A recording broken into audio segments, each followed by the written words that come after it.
Switching gears now, we are approaching Maine fire season as the snow melts and temperatures continue to rise. Weather Authority meteorologist Emily Santam walks us through the current conditions throughout Maine and some basic fire safety.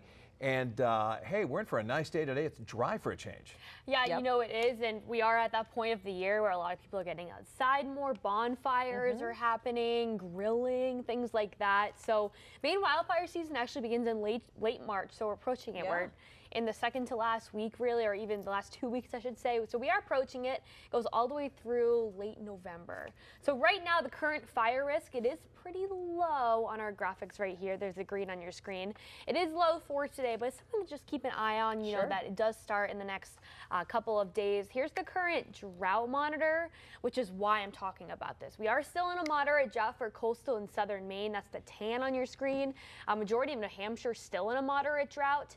All the yellow, more so like highlight or neon yellow, that's abnormally dry conditions. So pretty much everywhere in the state is currently seeing some sort of dry conditions. So here's the drought monitor time lapse from November.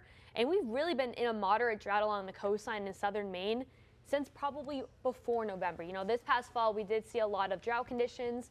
There was an extreme drought in the North Shore of Massachusetts. So we still haven't really caught up on our rain, but you know, it's something to think about as we head towards the next couple of days. We also want to start watching the relative humidity. That's how much humidity is in the air. So if we have low relative humidity, that leads to pretty much dry conditions and the air feeling a lot dry and basically no humidity. So here's today's wildfire danger, pretty low. You still want to use caution when burning in general. It really depends whether or not if you want to do fireworks, especially if you're in that abnormally dry or moderate drought area. But if you are conducting any small or controlled burns, make sure they're about 30 feet away from your house. That also goes for bonfires. Grilling, if you're just watching it standing there, that's pretty good. But if you're doing any, burning any wood, any trees that fell down during the winter season too, make sure it's at least 30 feet from your house. Something too, looking on forward, as once again we are approaching Maine wildfire season, just make sure you consult with your local fire department about the current burn protocols in your area. Not every town allows fires as easy as the other. Yeah, be careful with your fire pits too outside. I know, which it's is important, pretty much fire pit season almost. And make sure you have, water next to you, the hose is running, or some sand as well. I remember growing up, I had a fire at my house with my friends, a pit fire, and I put sand on it.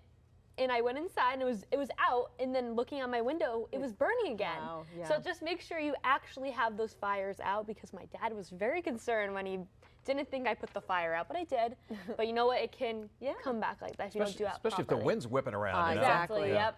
All right, we'll keep tracking it, and definitely, I mean, we've seen, unfortunately, some wildfires. Yeah, especially this past fall, too. So, we are still, once again, in moderate drought, abnormally dry conditions. So just keep that in mind moving on forward. Yeah, just not only just sand and water by your fire pit, but lots of marshmallows, too. And the marshmallows. Ready to go. And chocolate. S'more, and graham crackers. Yeah. S'more emergency, Perfect. It's almost s'more season. We're excited. Oh, you're right. I'm looking forward to that. Well, if you have any weather-related questions, maybe about fire protocols in your area, questions like that, you can always email us at weather@wgme.com.